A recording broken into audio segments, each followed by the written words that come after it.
अपना घर बनवाते हुए जब आपका प्लिंथ बीम तक का काम कंप्लीट हो जाता है और आपको अपने सुपर स्ट्रक्चर का काम स्टार्ट करना रहता है, तो आपके सामने एक बहुत बड़ी समस्या या सवाल खड़ा हो जाता है कि अब मैं पहले सभी कॉलम की कास्टिंग करूं या फिर ब्रिक वर्क का काम। यह बात आपको बहुत कंफ्यूज करती है, क्योंकि अक्सर आपने दोनों ही तरह से काम को होते हुए देखा होता है। कुछ लोग पहले ब्रिक वर्क करके उसके बाद कॉलम कास्टिंग करते हैं, जिसे कन्फाइंड मेजनरी कहा जाता है, और कुछ लोग पहले कॉलम कास्ट करते हैं और फिर ब्रिक मेजनरी यानी चिनाई का काम करते हैं। तो अब सवाल यह है कि इन दोनों में से कौन सा तरीका सही है। तो आज की इस वीडियो में हम इसी टॉपिक पर बात करेंगे। आज मैं आपकी ये कंफ्यूजन 100% क्लियर कर दूंगा, जो आपको आपका घर बनाते हुए जरूर मदद करेगी। तो वीडियो को लास्ट तक जरूर देखें, और अगर आपको जानकारी पसंद आए तो वीडियो को लाइक और ज्यादा से ज्यादा शेयर करना ना भूलिएगा। ओके फ्रेंड्स, तो चलिए वीडियो स्टार्ट करते हैं बिना किसी देरी के।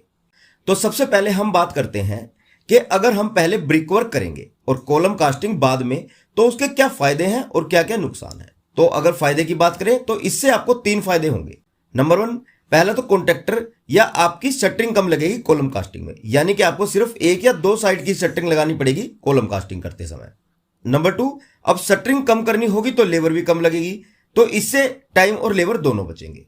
और नंबर 3, जो सबसे बड़ा फायदा होता है कॉलम कास्टिंग से पहले ब्रिक वर्क करने का, कि इससे कॉलम और ब्रिक वर्क यानी कि कंक्रीट और ईंटों के बीच एक अच्छा और स्ट्रॉन्ग बॉन्ड बन जाता है, जिससे आपको कॉलम ब्रिक्स के ज्वाइंट पर कभी भी क्रैक्स देखने को नहीं मिलेंगे। इसीलिए कॉन्ट्रैक्टर इस मेथड को यूज करते हैं, जो इजी भी रहता है। लेकिन यह तरीका सिर्फ रेजिडेंशियल घरों के लिए ही सही है, कमर्शियल बिल्डिंग्स के लिए नहीं।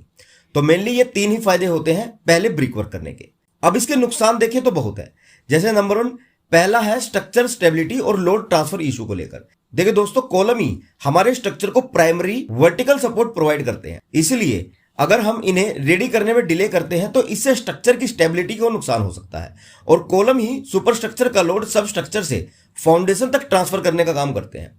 अगर हम इनकी कंस्ट्रक्शन में डिले करते हैं तो लोड का डिस्ट्रीब्यूशन प्रॉपर न होने से स्ट्रक्चर डिफॉर्मेशन होने के चांसेस बहुत ज्यादा रहते हैं।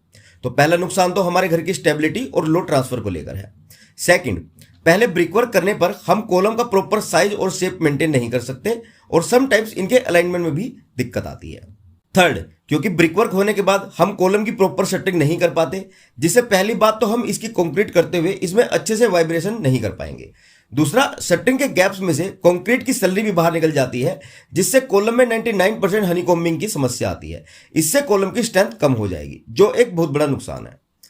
और नंबर 4, हम कॉलम कास्टिंग करने के बाद इसकी प्रॉपर क्यूरिंग नहीं कर पाते। अब आप कहोगे कि ऐसा क्यों? क्यूरिंग तो कॉलम कास्टिंग होने के बाद भी कर सकते हैं, इसमें क्या प्रॉब्लम है? तो देखिए फ्रेंड्स, आप क्यूरिंग तो कर लोगे, पर वह पानी कॉलम कंक्रीट को नहीं मिल पाएगा, चाहे आप जितनी मर्जी उतनी बार ट्राई कर लो, क्योंकि ईंटों में पानी को एब्जॉर्ब करने की प्रॉपर्टीज होती है, जो लगभग 15 से 18% पानी को एब्जॉर्ब कर लेती है। इसीलिए जब भी आप कॉलम की क्यूरिंग करने जाएंगे तो वह सारा पानी ईंटें तुरंत एब्जॉर्ब कर लेंगी और आपके कॉलम को स्ट्रेंथ नहीं मिल पाएगी। आप कॉलम की स्ट्रेंथ को लेकर लापरवाही नहीं कर सकते, तो कॉलम से पहले ब्रिक वर्क करने के ये नुकसान होते हैं।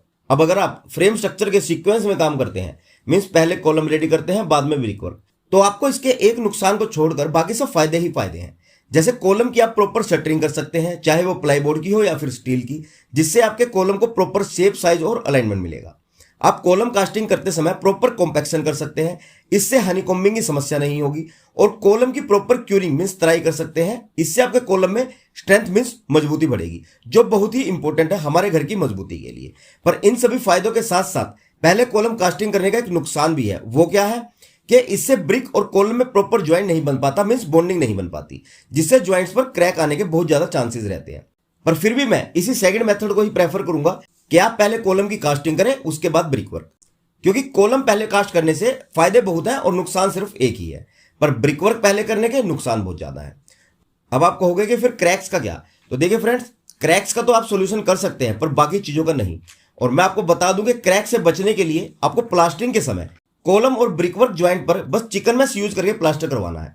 इससे आपके क्रैक्स अवॉइड हो जाएंगे, जो कभी भी नहीं आएंगे। पर फ्रेम स्ट्रक्चर का मतलब है फ्रेम बनाकर घर की कंस्ट्रक्शन करना। तो जो फ्रेम स्ट्रक्चर का सीक्वेंस है, पहले कॉलम फिर स्लैब फिर ब्रिकवर्क, आप उसी को फॉलो करेंगे तो अच्छा है। तो आई होप कि अब आपकी ये कंफ्यूजन क्लियर है कि आपको पहले कॉलम बनाना है या ब्रिकवर्क करना है, जो आपको अपना घर बनाते समय जरूर मदद करेगी। तो अगर जानकारी पसंद आई हो तो वीडियो को ज्यादा से ज्यादा लाइक करें, और ज्यादा ही अच्छी लगी हो तो अपने दोस्तों के साथ शेयर भी कर सकते हैं, ताकि उन्हें भी अपना घर बनाने में मदद कर सके। तो चलिए फिर जल्द मिलते हैं हमारी नेक्स्ट वीडियो में आप लोगों के लिए एक और बेहतर जानकारी के साथ। तब तक के लिए विदा लेना चाहूंगा। Thanks for watching and have a nice day.